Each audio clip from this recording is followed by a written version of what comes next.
রফিক মুসুরির ডাল দিও তো আনবো। ভাই 1 মিনিট বোন, দেখো একটু শুন। হ্যাঁ তুমি খাইছো জান?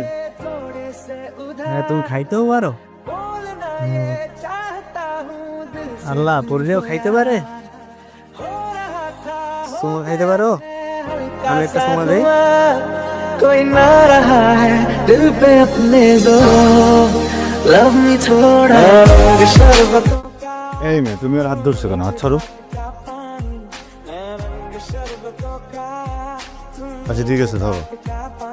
দোষ আমার নিজেকে ভালো লাগতেছে না বুঝছিস, পুরো বিয়ে আমার একটু গার্লফ্রেন্ড ম্যানেজ করে দিয়ে না। নোয়া দশজন থেকে মাইয়া পাইছি। বন্ধু রেহান নামে আমার একটা ফ্রেন্ড আছে না, ওই ফ্রেন্ডের একটা গার্লফ্রেন্ড আছে না, ওর গার্লফ্রেন্ডের একটা ফ্রেন্ড আছে না, ওই ফ্রেন্ডের একটা বোন আছে না, ওই রে সম্পর্কটা একটু বেশি দূরের আসছে না? তোর কি তোর তো মাইয়া লাগবো নাকি? তাহলে মোবাইল দে। হ্যাঁ মোবাইল দে, আমি নাম্বার দে, মুখে মুখে দে। খাচ্ছ না বাবু? তুমি খেয়েছো? হ্যালো, হ্যালো আসসালামু আলাইকুম। ওয়ালাইকুম সালাম। আমার নাম সেতু, আপনার নাম প্রিয়া তাই না? আমি আমার বন্ধুর কাছ থেকে খবর নিচ্ছি বুঝছেন।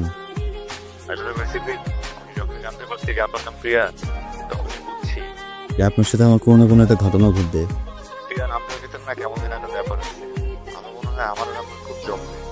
আচ্ছা আমার কিন্তু আপনাকে পছন্দ হয়েছে, আপনার আমাকে পছন্দ হয়েছে তো? হ্যাঁ আপনি তো আমার নামটাই বলতে দিলেন না, কেমনে বলবো যে আপনার আমার পছন্দ হয়েছে কি হয় নাই? আপনার সাথে আমার কোনদিন দেখা হয়েছে? কোনদিন দেখছি আপনাকে? না মানে দেখেন নাই। তাহলে কথা হয়েছে কোনোদিন? না তো। তাহলে পছন্দ হবে কি করে? আপনি মনে হয় একটু বেকুব আছেন তাই না? হ্যাঁ একটু একটু মনে হয় আছি একটু। এই যে শুরুর দিনই আপনার আমি একটু কথা বললাম, তাতে আপনার গায়ে লেগে গেল, এটা তো বদমাইশের মানুষের লক্ষণ তাই না? तेरी बातों की प्यारी सी मीठी सी खुशबू में लेके साथ में मुस्कुराता सा नींदों से ख्वाबों से मिलता हूँ मैं तो रात में ये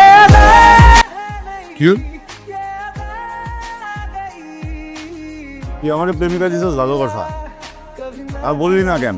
ওই মেয়ে অন্য ধর্মের। তুই আমার জীবনে প্রেশার দিতেছে, আমি তো পুরো ব্যস্ত হয়ে গেছিলাম। একটা মেয়ের খোঁজ পাইছি, নাম জানলাম প্রিয়া, আর প্রিয়া নামে ব্যাগের মধ্যে তার লেখা নাই যে সে কোন ধর্মের। প্রিয়া নামে তো সব ধর্মের মেয়ে হয় না? তাছাড়া তুই তো আমার কাছে না চাইছিলি নাকি? চাইছিলি বল। চাইছি তো। চাইছে হিসাব বড় আমার। আমি কি করবো এটা বল? কি আবার করবি? তোর কিছু করতে হবে না, আমি মায়েরা ফোন দিয়ে বলতেছি যে শুধু তোমার লাগে আর যোগাযোগ করবো না। মানে কেন থাকবো না? আর আমাদের সম্পর্ক তো এখন আর আপনি আপনিতে না, এটা তো তুমি তুমিতে হয়ে গেছে না। আমি কিভাবে ছাড়বো? ওকে ভালো লাগে না কথা বলতে?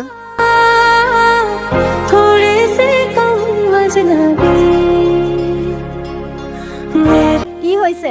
এরকম করে পালাইছো কেন? কোনো সমস্যা? অনেকগুলো সমস্যা, প্রথম থেকে বলি। হ্যাঁ সমস্যা নম্বর 1, আমি একটু লজ্জা পেয়েছি। প্রথমবার কোনো মেয়ের সাথে দেখা করতে আসছি তো আপনার কাঁপতেছে। সমস্যা নম্বর 2, আমার বিশ্বাসই হইতেছে না যে আমার একটা গার্লফ্রেন্ড আছে। হঠাৎ কান্না আসতেছে, খুব আবেগ কাজ করতেছে ভিতরে, খুব কেমন যেন অস্থির অস্থির লাগতেছে। আমি এখানে কান্না উচিত কিনা এটাও বুঝতেছি না, কনফিউশনে পড়ে গেছি। তুমি যে বদমেজাজের বাসার এটা এতদিন জানতাম, কিন্তু তুমি তো আসলে একটা চিনা।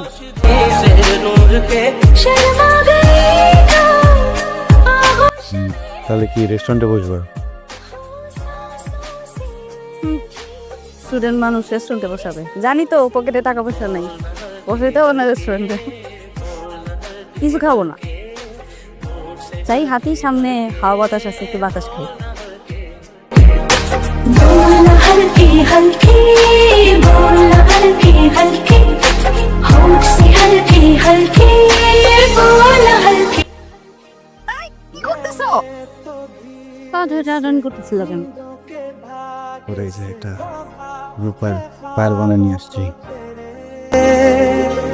मैं ना चाहूं मासूमा चाहूं आजा हिस्से में तू मेरे तू रंग चाहतों का मैं जैसे कोई नादानी तू रंग चाहतों का मैं जैसे कोई এক্সাম অনেক গুরুত্বপূর্ণ, ওইটা মনোযোগ দিয়ে দাও, ঠিক আছে? পূজা তো প্রত্যেক বছরই হয়।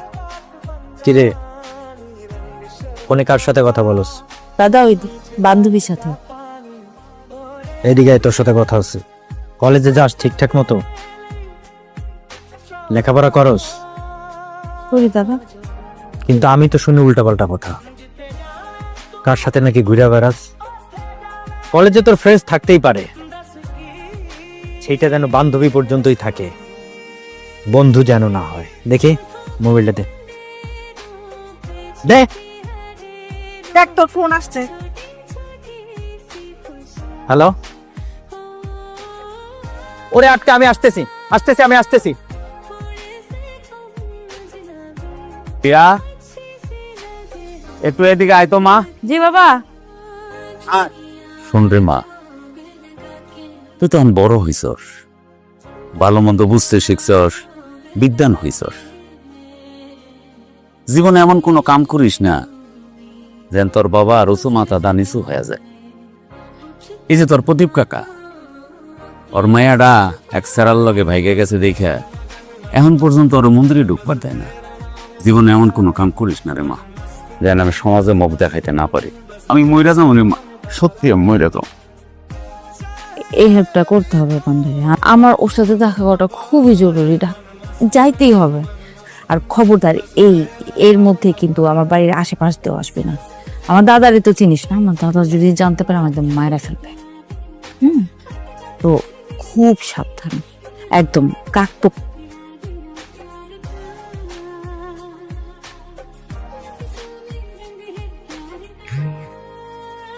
হ্যালো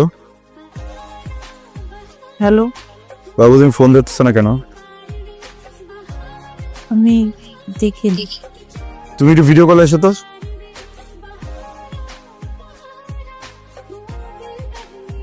এই কি হয়েছে তোমার? এই চেহারা ডাক কিসের? তুমি কাঁদতেছো কেন? কি হয়েছে তোমার? বলো আমারে। দাদা জানি গেছে তোমার আমার কথা। তোমারে মারছে কে?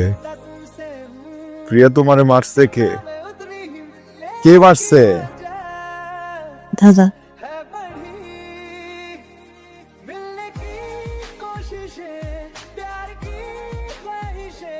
পরিবারের সম্মানের দিকে তাকায়া আমি চুপচাপ আছি। আমার মেয়ে যদি কোনো দোষ না করতো তাহলে কাইটটা টুকরা টুকরা করে গাঙ্গে ভাসায় দিতাম। তোমার বোন যদি এরকম কোনো অনৈতিক সম্পর্ক করত, তুমি ভাই হয়ে প্রতিবাদ করাতে, তোমার উপর যদি এরকম কেউ আচরণ করত, তখন তোমার মা কি করত? তোমার মা তো আছে না? আর বাবা, তুমি এক কাজ করো, তুমি না আমারেও মাইরা ফেলাও, ওর বাবারেও মাইরা ফেলাও, আমার ঘর বাড়িতে আগুন জ্বালিয়ে দাও, তোমার যত লোকজন সব নিয়ে আসো। দাঁড়া আসো কেন? হ্যাঁ, আমি আমার মেয়ের কাইটটা ভাষায় দেবো, কিন্তু তাও একটা মুসলমানের ঘরে আমি দিব না। তুমি এক কাজ করো, তুমি আমার মাইরা ফেলো। হ্যাঁ, মারতো শুনে কেন? মারো, মাইরা ফেলাও আমারে, মারো, মারো না, তুমি আমারে মাইরা ফেলাও, মারতো শুনে কেন? কি হয়েছে? হ্যাঁ, কি হয়েছে? আন্টি প্লিজ, ওকে মারেন না আন্টি। কি করবি? আমারে মারবি? মার, দাঁড়ায় আসিস কেন? দাঁড়ায় আসিস কেন? মার না, মাইরা ফেল। আমার ছেলেরে মাইরা হয় নাই? হ্যাঁ, আমি আমার মেয়ের গায়ে হাত তুলতেছি, সেজন্য তোর প্রতিবাদ দিতে হবে। দাঁড়ায় আসিস কেন? বলতেছিস আমি, মার না। আন্টি, যে বাড়ির মেয়েকে ভালোবাসি ওই বাড়ির একজন সদস্যর গায়ে হাত দিচ্ছি, এই পরিবার যে আমাকে মেনে নেবে না এটা আমি জানি, এটা আমি বুঝি। কি করবো বলেন, 5 বছরের সম্পর্ক তো, মাথা কাজ করতেছিল না আন্টি। আমি যখন এই সম্পর্কে প্রথমবার গেছি, আমি না জানতাম না ও হিন্দু। আমি শুধু নামটা জানতাম, প্রিয়া। এরপর কথা বলা শুরু করছি। কথা বলতে বলতে না আমার ভিতরে কি যেন হয়ে গেছে আন্টি। এরপর যখন জানতে পারছি ও হিন্দু, অনেক চেষ্টা করছি কথা না বলার, কিন্তু পারতেছিলাম না। আন্টি, এতদিনের সম্পর্কে না কখনো সাথে আমি ঝগড়া করিনি, কখনো ওকে বকা দেইনি। আমি না কখনো বাজে নজরের ওর দিকে তাকাইনি, কখনো বাজেভাবে স্পর্শও করিনি। এই মানুষটাকে একজন এইভাবে মারছে, আমি ওর মুখে দাগ দেখে সত্যি মাথা কাজ করতেছিল না। আমি ওর মুখে আর কখনো এরকম দাগ দেখতে চাই না আন্টি। আপনি আমাকে একটা কথা দিবেন?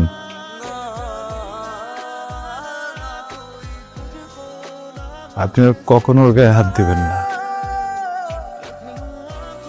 আপনারা কেউ ওর গায়ে হাত দিবেন না। ও যদি কখনো কোনো ভুল করে ওকে বুঝাবেন, খুব বেশি হলে একটু বকা দিবেন, মারবেন না। আর ওকে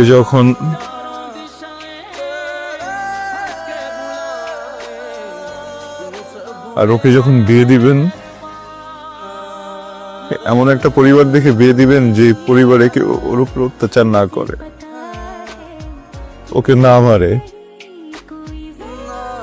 ওকে কষ্ট না দেয়। তাহলে আমিও কথা দিব, আমি ওর লাইফ থেকে একেবারে সরে যাব, আর কোনোদিন ওর সাথে যোগাযোগ করব না। আজকে এখান থেকে চলে যাওয়ার পর ও 1000 চেষ্টা করলেও আর কখনো আমার সাথে যোগাযোগ করতে পারবে না। কথা দেন? ঠিক আছে, কথা দিলাম।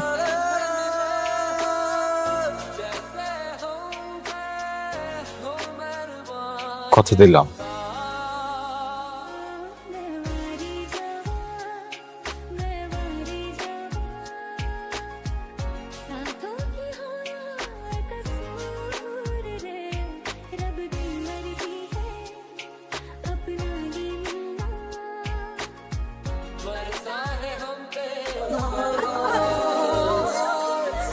Ha ha ha!